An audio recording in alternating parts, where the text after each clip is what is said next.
On a une mutation donc, qui traduit la présence d'un des variants d'intérêt, c'est-à-dire le variant britannique, sud-africain et brésilien.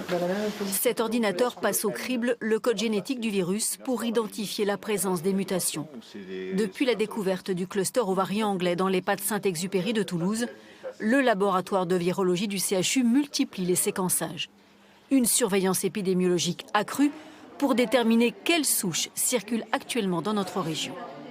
On veut savoir si dans un contexte épidémiologique différent, en particulier dans notre pays, ces virus diffusent de manière aussi importante que ce qui a été observé dans ces pays.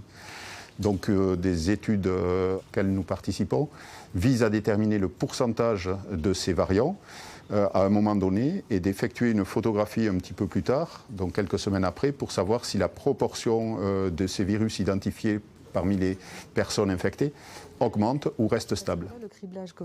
La gériatre Hélène Villard coordonne la plateforme Covid pour les 135 EHPAD de Haute-Garonne. Dans ces établissements, chaque cas suspect doit faire l'objet d'un criblage plus poussé au laboratoire de virologie. En pratique, on invite les médecins coordonnateurs des EHPAD à se mettre en relation avec le biologiste du laboratoire privé avec lequel ils travaillent habituellement et faire adresser au CHU les échantillons, en fait, les tubes de PCR positifs pour ce criblage et le séquençage en cas de suspicion. Donc actuellement, par exemple aujourd'hui, on essaie d'avoir l'envoi de trois établissements dans lesquels l'épidémie est active.